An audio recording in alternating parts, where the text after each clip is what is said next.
Eh bien bonjour et bienvenue dans cette formation Photoshop CS5 dédiée à la réalisation de textures. Donc nous allons voir ici des cas pratiques pour réaliser une bonne dizaine de textures. Si vous n'avez pas la version CS5 de Photoshop, ne vous inquiétez pas, car je pense que les techniques employées ici sont valables pour des versions antérieures de Photoshop, donc la version CS4 et même CS3 ne devrait pas poser de problème ici. Voilà, donc je vous invite à commencer tout de suite la formation. On va commencer par une texture d'aluminium. Donc pour ce faire, je vais créer un nouveau document, menu Fichier, Nouveau. Apparaît à l'écran la fenêtre paramétrable de Nouveau document, dans laquelle je peux rentrer tout de suite un nom à mon document. Texture Alu. Je vais choisir une valeur de 500 pixels. Pour avoir un carré, je vais choisir une hauteur de 500 pixels. Au niveau de la résolution, 72 pixels par pouce. Au niveau du mode, couleur RGB, 8 bits, couleur d'arrière-plan blanc. Donc j'ai choisi ici 72 pixels par pouce et RGB parce que je considère que ma texture sera utilisée sur le web à l'écran. Donc ce sont des valeurs utilisées pour l'écran. Si ma texture était utilisée pour une impression, j'aurais choisi une résolution de 300 pixels par pouce et le mode couleur CMJN. Ici, je reste en RGB à 72 pixels par pouce. Je ne touche pas les autres valeurs, je clique sur OK, je valide. Je vais commencer ici par modifier mes couleurs de premier plan et d'arrière-plan qui sont par défaut noir et blanc. Donc je vais cliquer sur la première couleur afin de faire apparaître à l'écran donc le sélecteur de couleurs et je vais sélectionner ici un gris. Donc plusieurs possibilités. Donc dans le carré de sélection de couleurs, venir à l'extrême gauche pour avoir une couleur désaturée, à savoir qu'à la gauche, vous avez les couleurs désaturées, à droite, les couleurs saturées, en haut, nous avons les couleurs claires, et en bas, les couleurs sombres. Donc, en étant à l'extrême gauche, on va du blanc au noir, en passant par tous les niveaux de gris. On pourrait également sélectionner en RGB 3 fois la même valeur, ce qui nous donnerait un gris, ou alors venir en mode LAB, et ne rentrer une valeur uniquement que en L, L étant la luminescence. Ce qu'on va faire ici, je vais rentrer la valeur 84 et j'obtiens un gris. Je clique sur OK pour valider. Je vois que mon noir s'est transformé en gris, c'est parfait.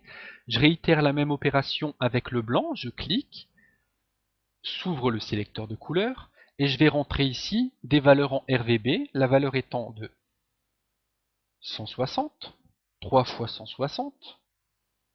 J'obtiens encore une fois un gris, plus sombre cette fois.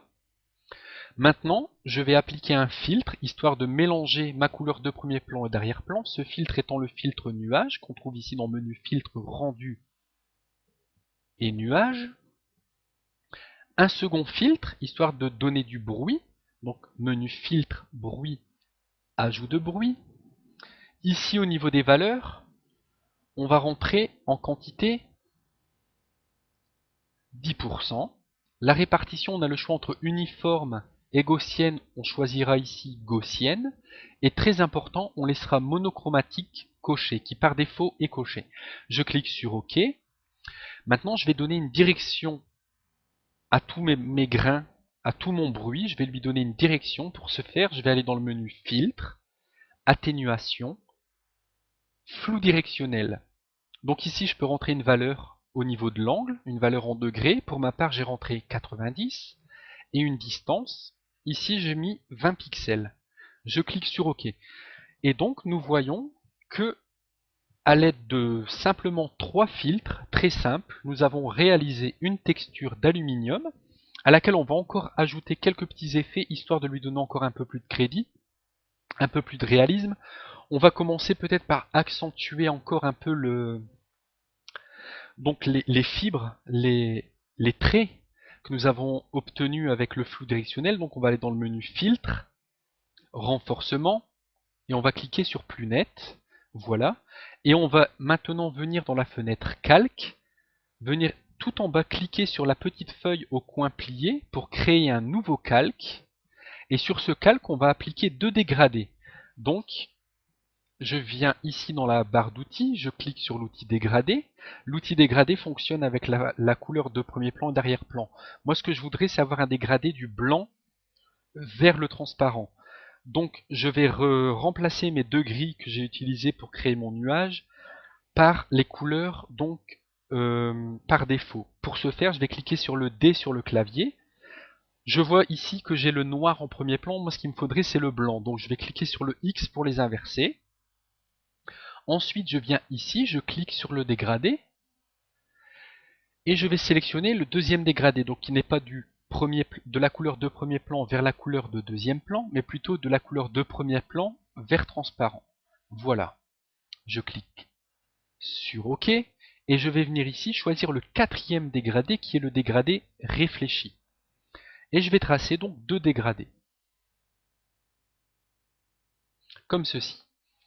Ce calque ici, je vais lui appliquer un mode de fusion qui est le mode lumière tamisée, histoire d'incruster un peu ce dégradé donc à ma texture d'aluminium. Et voilà, donc nous avons réalisé deux petits reflets qui donnent un peu plus de réalisme à notre texture d'aluminium.